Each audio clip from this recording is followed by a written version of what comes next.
아름다운 장미 정원을 가꾸는 정원사가 있었습니다. 이 정원사가 어느 날 한 그루의 가시나무를 그 정원에 심게 됩니다. 가시나무는 생각을 했습니다. 이 정원사가 나를 장미나무로 알고 여기다 심는구나. 어느 순간 내가 장미가 아니고 가시나무인 것을 알게 되면 반드시 어느 순간 나를 뽑아버리겠구나, 이런 생각을 가지게 됩니다. 그러나 정원사는 아주 정성껏 가시나무를 가꿉니다. 어느 날이었습니다.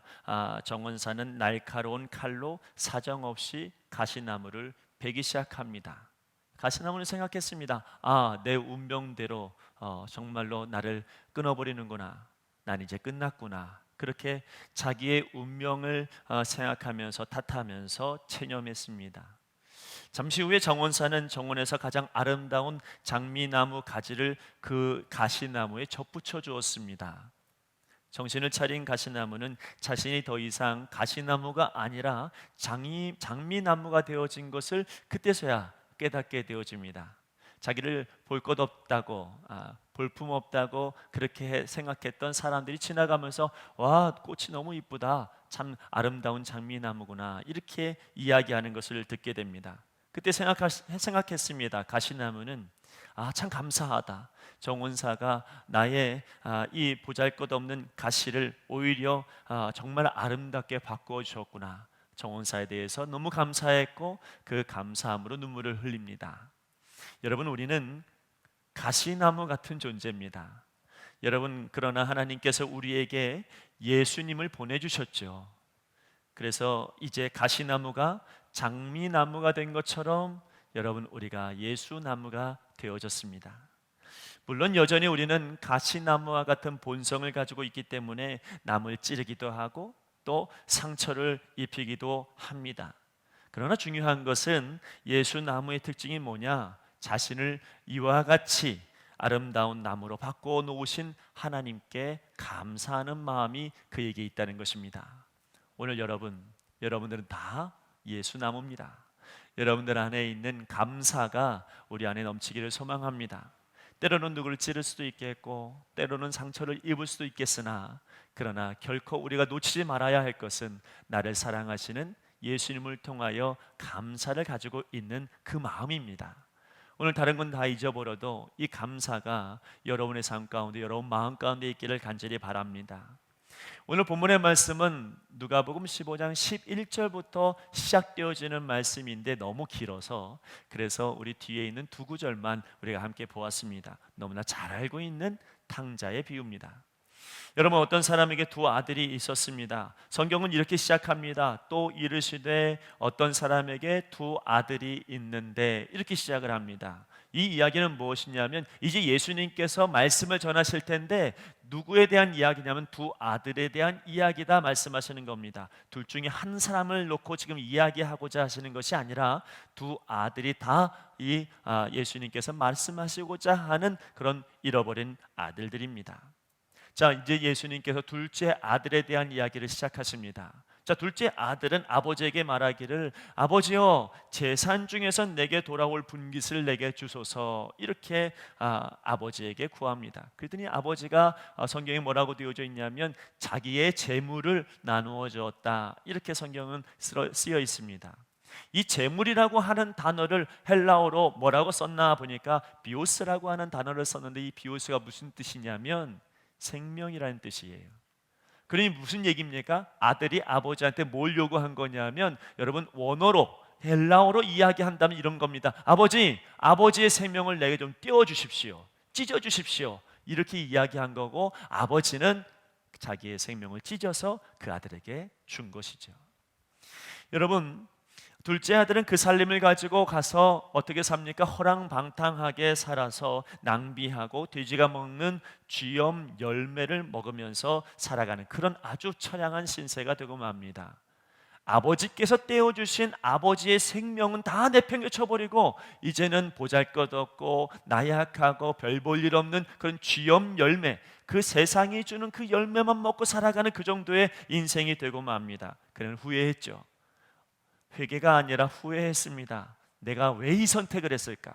내가 왜 그렇게 했을까? 후회하고, 그리고 나서 그의 마음에 어떤 결단이 오냐면 내가 아버지께로 돌아가야 되겠다라고 하는 그런 마음의 결단이 생기기 시작합니다. 그런데 여러분, 막상 가려고 하니까 그의 마음 가운데 어떤 마음이 드냐면 내가 아버지 집에 어떻게 들어가지? 라는 생각이 드는 거죠. 그래서 머릿속에 구상을 합니다. 아버지를 만나면 내가 이렇게 얘기해야 되겠다라고 생각을 하면서 결론 내리기를, 아버지의 아들이라 일컬음 감당하지 못하겠으니 나는 이제 아버지의 품꾼의 하나로 보십시오, 이렇게 이야기를 해야겠다라고 하는 생각을 가지고 아버지께로 갑니다. 여러분, 품꾼의 하나로 여겨달라고 이야기한 이유는 뭐냐면 종으로 여겨주십시오라고 말하지도 않고 품꾼의 하나로 여겨주십시오 이렇게 이야기한 것은, 종은 그 주인의 집에서 살거든요. 품꾼은 집에도 못 들어가요. 그 인근 마을에 살다가 필요할 때만 가서 일하는 그런 사람을 품꾼이라고 이야기합니다. 그러니까 지금 이 둘째 아들은 어떤 마음이냐면, 아버지, 나는 아버지 집에서 종으로도 못 있겠습니다. 나는 집에도 못 들어갑니다. 나는 그냥 품꾼으로 여겨주십시오, 이렇게 이야기하기로 작정하고 이제 아버지께로 간 겁니다. 그러나 여러분, 우리는 성경을 잘 알죠. 아버지가 여러분 이미 집 밖에서 기다리고 있었잖아요.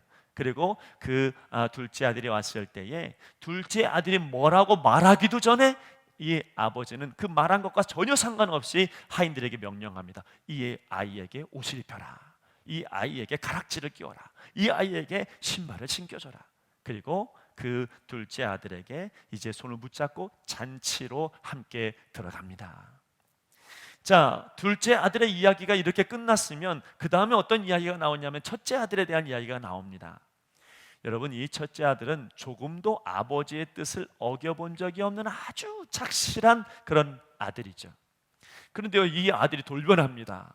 이 큰아들이 자초지정을 듣고는 아주 대노를 합니다. 화가 엄청 나서 이제 말하기를, 난 저 잔치에 못 들어가, 이렇게 돼버린 거죠. 이 큰아들이 아버지에게 불만을 터놓는 이 말씀, 오늘 성경에 우리는 읽지 않았으나 이 성경 말씀 가운데 사실은 빠져있는 단어가 몇 개 있습니다. 헬라어 원문에 보니까 오늘 우리의 성경에는 빠져 있으나 여러분 29절 말씀에 보니까 아버지께 대답하여 이르되 라고 하면서 그 다음에 단어가 사실 빠졌어요. 아버지께 나와서 이제 뭐라고 이야기하냐면 큰아들이 이렇게 말하는 겁니다. 거기에 빠져 있는 단어가 루크라고 하는 영어로, 다시 말하면 이런 말입니다. 아버지, 존경하는 아버지, 아버지 이건 아니잖아요, 아버지, 이렇게 물어보는 게 아니라 여러분 이 큰 아들이 뭐라고 이야기하냐면 보십시오, 보세요, 이것 봐요, 이렇게 이야기하는 거예요. 버르장머리 없는 모습이 드러나게 되는 거죠. 원래는 여러분 이 아들이 참 착실한 줄 알았는데 여러분 이런 어떤 사태를 만나고 나서 이런 상황 속에서 아버지를 아버지로 여기지 않는 거예요. 그 다음에 30절 말씀에 보면 아버지의 살림을 창녀들과 함께 삼켜버린 이 아들이 돌아오매 라고 하는 말로 여러분 이 큰아들이 이야기하는데, 여기서 이 아들은 성경에는 이 아들 이렇게 써 있지만 헬라어 원문에 뭐냐면 당신의 자식이 돌아오매 이렇게 돼 있어요.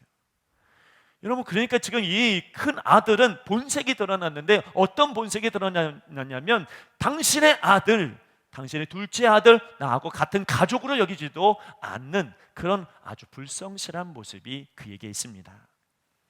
그러면 여러분 이 큰 아들에게도 결론적으로 말하면 재물을 원했던 사람이었다는 것이죠. 둘째 아들만 재물을 원한 것입니까? 아니에요. 여러분, 큰 아들도 재물을 원했습니다. 그 원하는 방식이 조금 다를 뿐이지요. 중요한 건 여러분 아버지에게 있어서 잃어버린 아들은 둘째 아들만 잃어버린 게 아니라 이 첫째 아들도 잃어버린 아들이었다는 것입니다. 자, 이 모든 불만을 듣고도 아버지는 그에게 권유합니다. 야, 잔치에 들어가자. 즐거워하고 기뻐하는 것이 마땅하다고 권유합니다. 그리고 성경은 끝나버렸습니다. 여러분, 오늘날에도 이 두 부류가 예수님 주의를 맴돕니다. 한 부류는 자기중심적으로 살아가는 죄인이고요, 둘째 부류는 또 하나의 부류는 매사에 성경의 규정대로 행하는 종교적인 사람입니다. 보통의 기준으로 말하면 한 사람은 아주 못된 사람이고 또 한 사람은 아주 착한 사람이죠. 근데 공통점은 모두 다 아버지를 떠난 사람이라는 겁니다. 모두 다 그들에게는 여러분 아버지가 기다려야만 되는 사람이었다라고 하는 겁니다. 자, 둘째 아들과 같은 그 첫째 부류의 사람들은 여러분 그 특징이 뭐냐? 아버지의 간섭을 싫어했습니다. 아버지가 원하는 대로 살고자 하지 않았습니다. 내 뜻이 옳다고 이야기하고 내 중심적으로 살았죠. 누구의 간섭을 받는 것도 원치 않았습니다. 누가 이래라 저래라 하는 거 듣기 싫습니다. 내 맘대로 살고 싶습니다. 이게 바로 첫째 부류의 사람들입니다. 둘째 아들은 아버지가 준 재물을 다 모아가지고 어디로 갔냐면 먼 나라로 떠납니다. 왜 먼 나라로 떠났다고 예수님 말씀하셨을 것 같습니까? 그것은 아버지의 간섭을 받지 않는, 아버지로부터 멀리 떠났다라고 하는 것을 부각시키려고 예수님께서 먼 나라로 떠났다 이렇게 말씀하신 것입니다. 둘째 아들은 아버지의 간섭이 싫었습니다. 자기가 원하는 삶을 살고자 했습니다. 우리는 간혹 가다가 하나님 앞에서 하나님 간섭받고 싶지 않을 때가 있습니다. 하나님이 좀 눈 감아줬으면 좋겠다는 그런 생각을 가질 때가 있죠. 언제 그렇습니까? 나는 이거 하고 싶은데 아버지는 그거 원하지 않을 것 같은 것. 나는 이렇게 살고 싶은데 아버지는 이렇게 살지 말라고 얘기하실 것 같은 것. 그럴 때는 아버지 간섭받고 싶지 않습니다. 우리는 말하지는 않지만 우리 마음껏 그런 마음이 생깁니다. 저는 이런 기도도 해봤습니다. 하나님 잠깐 눈 감아주세요. 하나님 나 이 일을 해야 되는데 이거 하고 싶은데 하나님 난 멀리 가지 않을 테니까 다시 돌아올 테니까 하나님 사랑 많잖아요. 잠깐 눈 감아주세요. 그리고 저는 내 맘대로 하려고 하는 마음이 생기는 거예요. 얼마나 이기적입니까? 얼마나 자기중심적입니까? 우리는 때로는 예배를 드릴 때도 예배할 때도 자기중심적으로 여러분 그렇게 하나님의 간섭을 받고 싶지 않을 때가 있습니다. 예를 들어서 말씀을 들을 때 꼭 나에게 필요한 말씀만 듣고 싶거든요. 내가 원하는 말씀만 좀 했으면 좋겠거든요. 근데 여러분 내가 원하지도 않는, 내가 듣기도 싫은 그런 말씀을 하면 오늘 말씀 별로네 이렇게 생각이 되죠. 왜 그렇습니까? 여러분 아무도 하나님 앞에 간섭받고 싶지 않은 거거든요. 때로는 여러분 예배를 드릴 때에 내가 원하는 예배 스타일이 있어. 그 예배 스타일대로 내가 예배를 드렸으면 좋겠어. 여러분 하나님의 뜻과는 상관없이 내가 원하는 대로, 내가 뜻하는 대로, 여러분 이것이 바로 첫째 부류의 사람들의 모습입니다. 여러분 시편 139편 1절에서 4절 말씀에 보면 여호와여 주께서 나를 살펴보셨으므로 나를 아시나이다. 주께서 내가 앉고 일어섬을 아시고 멀리서도 나의 생각을 밝히 아시오며 나의 모든 길과 내가 눕는 것을 살펴보셨으므로 나의 모든 행위를 익히 아시오니 여호와여 내 혀의 말을 알지 못하시는 것이 하나도 없으시니이다. 아주 기쁘고 감동이 되어서 고백하는 다윗의 고백입니다. 여러분 이 시편 139편 하나님 다 아신답니다. 내 혀에 말하는 것도 다 아신답니다. 여러분 이 고백이 여러분이 정말 감동적입니까? 아니면 두렵습니까? 여러분이 이 말씀이 하나님이 나를 너무 잘 알고 계신다라고 하는 이 놀라운 축복의 말씀이 나에게 힘이 됩니까? 아니면 무섭습니까? 여러분 내 중심적인 사람은 하나님의 뜻대로 살고 싶지 않고 내 뜻대로 살고 싶기에 다른 누가 보더라도 여러분 나는 내 뜻대로 살고 싶기에 하나님께서는 아신다는 것 자체가 불편한 사람들입니다. 뭔가 내 아주 속마음까지 다 들춰보신다라고 하는 것이 여러분 그것이 썩 내키지 않은 그런 사람들입니다. 또 이와 같은 종류의 사람들, 이와 같은 부류의 사람들은 그 특징이 끝까지 자기 중심적이어서요 하나님 앞에 회개할 때도 내 중심적입니다. 회개할 때도 어떻게 회개해야 하는지조차도 까먹을 때도 있습니다. 둘째 아들은 모든 것을 후회하고 집으로 돌아가기로 작정했죠. 그리고 나서 이 아들이 생각하기를 아버지 앞에 내가 뭐라고 말해야 될지 이미 멘트를 다 준비해 놨습니다. 그리고 아버지 만나면 내가 이렇게 얘기해야지. 그래서 여러분 19절 말씀에 지금부터는 아버지의 아들이라 일컬음을 감당하지 못하겠나이다. 나를 품꾼의 하나로 보소서 하리라. 그의 머릿속에 이미 이렇게 계획을 잡아놓은 거예요. 그리고 이제 아버지 만나면 내가 이렇게 얘기해야지라고 하는 그런 마음들을 이미 머릿속에 계산하고 있었습니다. 우리는 회개하는 것이 얼마나 중요한지 잘 압니다. 내가 기도하는데 여러분 회개가 얼마나 중요한지 우리는 수없이 들었습니다. 지난주 수요일 예배 시간에 제가 회개에 대한 이야기를 하면서 우리의 기도가 1시간이면 3분의 1은 회개를 해야 된다. 제가 이런 이야기도 했습니다. 회개가 중요하죠. 그런데 여러분, 어떻게 해야 하는 것이 옳은 것인지 우리는 머릿속에 계산이 들어갑니다. 내가 지은 죄를 하나님께 고백하고 다시는 그 죄를 짓지 않는 것, 이게 회개라고 들었으니 이제는 내가 뭘 회개해야 되지? 내가 무엇을 잘못했지? 어떻게 해야지 회개가 되는 것이지? 어떻게 해야지 내가 하나님 앞에 용서를 얻지? 여러분, 우리 머릿속에 계산이 들어가기 시작한다면 그건 진짜 회개가 되지 못합니다. 내가 무엇을 회개해야 하나, 내가 무엇을 놓고 기도해야 하나, 미리 무슨 말을 해야 할지를 먼저 계산하게 되어지면 회개가 온전히 이루어지지 못합니다. 왜냐하면 이런 기도는 어느 순간 내 계산대로 하기 때문에 어느 순간 회개 기도가 참 짧아요. 그렇지 않습니까? 여러분, 내 머릿속에 내가 뭐가 잘못했지, 뭘 잘못했지, 이 잘못한 것을 쭉 나열하다가 보면은 여러분, 어느 순간 그 기도는 굉장히 짧게 그만큼 더 이상 생각이 안 나. 또 하나는 여러분, 우리가 하나님의 진정한 위로를 받기도 어렵습니다. 내 머릿속에 계산하는 회개는, 내가 머릿속에 이렇게 계산하면, 이렇게 회개하면, 이렇게 말하면 아버지가 이렇게 위로해 주시겠지, 아버지가 이렇게 용서해 주시겠지. 여러분, 하나님의 음성과는 상관없이 그냥 내가 지레 짐작하고 그렇게 살아가는 것, 회개가 아닙니다. 진짜 회개하려고 했는데 근데 내 머릿속에 계산하여서 하는 회개는 내 머릿속에 멘트를 짜서 내가 이거 기도하고 이거 기도하고 이거 기도하고 그렇게 기도해서 회개하는 것이면 여러분, 꼭 문제가 생기는데 또 그 죄를 집니다. 다시 돌아가는 거죠. 근데 여러분, 진짜 회개는 뭘까요? 그러면 하나님 만나는 것부터 시작해야죠. 하나님 만나야 여러분, 나도 모르게 회개가 되는 것입니다. 자, 여기 여러분, 둘째 아들이 아버지를 만났습니다. 계획은 이미 짜져 있습니다. 내가 이렇게 기도하고 이렇게 얘기해야 되겠다라고 하는 것이 머릿속에 이미 계산되어져 있는데 아버지를 딱 만났습니다. 아버지는요, 그를 품어주시고 그를 안아주십니다. 그러니까 뭔가 얘기를 하려고 싶은데 내 계획대로 된 게 하나도 없습니다. 아버지께서 그 마음의 속에 있는 거 다 끄집어내고 그 속마음을 이미 다 만져주고 계십니다. 어느 순간 뭔가 내 안에 있는 것이 다 드러납니다. 이건 내 계획대로 된 게 하나도 없습니다. 지나고 나보니 여러분, 그 죄로 돌아가지 않더라고요. 회개가 되더라고요. 여러분, 이게 진짜 회개입니다. 여러분, 이 첫째 부류, 둘째 아들은요, 이렇게 계산적이고 자기중심적입니다. 누구의 터치를 받고 싶어 하지 않습니다. 간섭받고 싶지 않습니다. 삶도 그렇고 신앙도 그렇고 자세도 그렇고 성품도 그렇습니다. 이런 사람은 아버지가 준비한 잔치에 들어갈 만한 자격이 전혀 안 됩니다. 어떻게 이 사람이 하나님 나라에 들어갈 수 있을까요? 어떻게 아버지가 준비한 잔치에 들어갈 수 있을까요? 전혀 들어갈 만한 자격이 없는 사람이죠. 첫째 부류의 사람들, 이기적인 사람들, 자기중심적인 사람들. 두 번째 부류는 여러분, 첫째 아들과 같은 사람들입니다. 사실 둘째 아들보다 더 심각하죠. 이 사람들은 여러분, 도덕적입니다. 말씀대로 살려고 합니다. 여러분, 율법적으로 살려고 합니다. 여러분, 꼭 하려고 합니다. 여러분, 무엇이든지 어김이 없습니다. 29절에 아버지를 섬겨 명을 어김이 없던 그런 사람이 바로 이 첫째 아들의 맏아들의 모습입니다. 맏아들도 둘째 아들 못지않게 아버지를 기다리게 하는 사람이요, 잃어버린 존재입니다.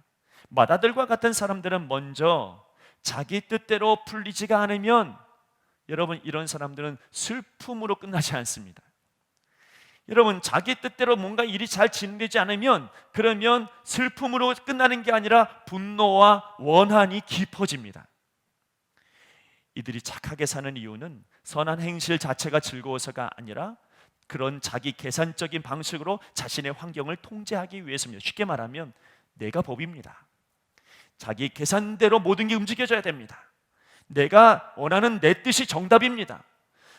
내가 어떤 사람은, 어떤 부류는 이렇습니다. 어떤 집단이 자기네의 유독 참된 교리, 예배 방식, 윤리적인 행동, 이것 때문에 이런 모양이 되어져야 하나님이 응답해 주시고 하나님이 은총 주실 거야 라고 생각을 하면 그런 모습과 그런 형식의 모습이 아닌 다른 모습의 모습을 보면 정죄합니다.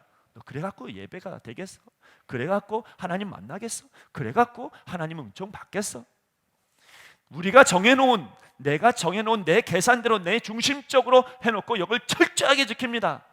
그리고 그것과 어긋나는 사람들이 있으면 여러분, 안 되는 거죠. 여러분, 사실 이런 모습들은 자기 스스로가 도덕적인 감옥을 만드는 것과 같습니다. 왜냐하면 하나님 마음이 그렇지 않기 때문에 그렇습니다. 둘째 아들이 허랑방탕하게 살았던 거 누가 이해 못하냐면 아버지는 이해하는데 큰아들이 이해 못합니다. 맏아들이 이해할 수가 없습니다. 그걸 용납하는 아버지도 용납할 수가 없습니다. 여러분, 그는 내 어떤 풀리지 않으면 원한과 분노가 가득합니다. 이게 맏아들의 모습이죠. 또 하나 이 맏아들의 모습은 뭐냐면 여러분, 철저하게 순종합니다. 근데 그 맹종입니다. 여러분, 좋아서 기뻐서 순종하는 게 아닙니다. 두려워서 순종합니다. 여러분, 이게 맏아들의 특징입니다. 여러분, 착하게 살라고 하니까 착하게 삽니다. 왜? 여러분, 내 몫을 빼앗길까 봐. 예배 드리라고 하니까, 주일 예배 드리라고 하니까 예배 드립니다. 왜?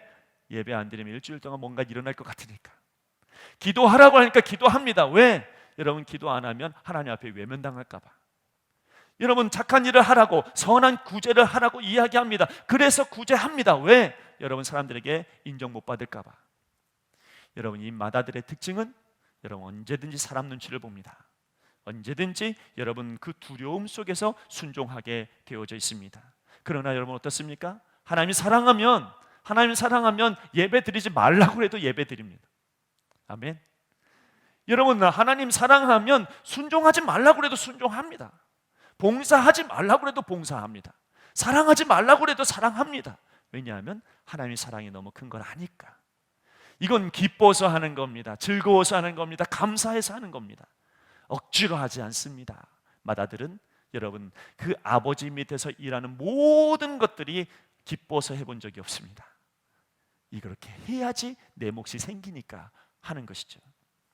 또 이 맏아들과 같은 사람들은 결정적으로 아버지의 사랑에 확신이 없습니다. 29절 말씀에 보면 맏아들은 아버지에게 이렇게 화를 내죠. 내게는 염소 새끼라도 주어 나와 내 벗으로 즐기게 하신 일이 없더니. 그동안 충분히 사랑받지 못하고 살아왔다고. 아버지 날 한 번도 사랑해 본 적 없잖아요. 아버지 날 한 번도 날 돌아본 적 없잖아요. 내가 알아서 다 했잖아요. 여러분, 그러면서 투덜거립니다. 아버지의 사랑에 확신이 없습니다. 여러분, 이렇게 하나님의 사랑에 확신이 없는 사람들은 이렇게 생각합니다. 기도해도 응답받지 못하면은 내가 뭔가 문제가 있구나, 뭐가 문제가 있어서 하나님께서 응답 안 해주시는구나 하고 자괴감이 듭니다. 또 하나, 사랑을 많이 못 받은 사람들은, 하나님의 사랑에 확신이 없는 사람들은 다른 사람들이 누가 나에게 비판하면 쉽게 상처받습니다. 그리고 기분이 상하는 정도가 아니라 다른 누구보다도 깊은 수렁에 빠져버립니다. 맏아들이 그랬습니다. 이 맏아들과 같은 부류는 결코 하나님께서 준비해 놓으신 그 잔치에 못 들어가는 사람입니다. 이 맏아들을 통해서 우리는 깨달아야 되는 것은, 내가 착한 일을 하고 내가 선한 일을 해도 그 동기까지 하나님 앞에 회개하는 사람이 진짜 그리스도인입니다. 오늘 여러분, 우리가 회개해야 될 것은 내가 무슨 선한 일을 하더라도 그 마음 중심의 동기가 어디 있는지를 분별하고 회개하는 우리 모두가 되기를 간절히 바랍니다. 여러분, 첫째 아들, 둘째 아들, 여러분 모두 다 하나님의 잔치, 아버지 잔치에 들어갈 만큼 여러분 믿음 있는 사람이 아니죠. 그 둘 다 하나님 잔치에 들어갈 만큼의 자격이 없는 사람입니다. 여러분, 한 사람은 철저히 자기중심적이어서 아버지의 뜻을 거역했습니다. 또 한 사람은 철저히 자기중심이어서 아버지의 뜻을 철저하게 지킵니다. 한 사람은 어겼고 한 사람은 지켰죠. 그런데 똑같은 건 뭐냐면 아버지께로는 다 잃어버린 사람들입니다. 똑같은 건 뭐냐면 여러분, 그 둘에게는 감사가 없습니다. 여러분, 감사가 잔치에 들어가게 하는 문입니다. 감사가 없으면 꼭 잔치의 문이 잠겨버린 것 같습니다. 시편 100편 3절 4절 말씀해 보니까 여호와가 우리 하나님이신 줄 너희는 알지어다. 그는 우리를 지으시니요 우리는 그의 것이니 그의 백성이요 그의 궁정에 들어가서 그에게 감사하며 그의 이름을 송축할지어다. 여러분, 무슨 이야기입니까? 여러분, 시편 기자는 지금 그 잔치에 어디 있습니까? 들어갔습니다. 어떻게 들어간 겁니까? 여러분, 그는 알았거든요. 내 하나님이 나의 아버지라는 걸 알았어요. 나를 창조해 주신 분이 나의 하나님이라는 것을 알았어요. 내가 믿는 하나님이 나를 사랑해 준다라고 하는 것을 알았어요. 그래서 감사가 넘쳐요. 그래서 그는 천국에 있어요. 여러분, 여러분의 일주일 동안 삶 가운데 감사가 얼마나 있었습니까? 얼마나 여러분 마음 가운데 감사가 넘쳤습니까? 감사가 있는 동안에 얼마나 천국일까요?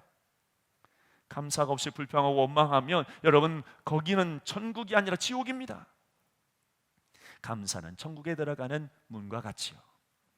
여러분 이 두 사람은 잔치에 들어갈 만한 자격이 없습니다. 도무지 감사가 없어요. 아버지를 온전히 알지 못합니다. 아버지의 사랑을 받을 만한 자격이 없습니다. 여러분 곰곰이 생각해 보니까, 제가 설교를 준비하면서 생각해 보니까 저도 이 사람들이더라고요.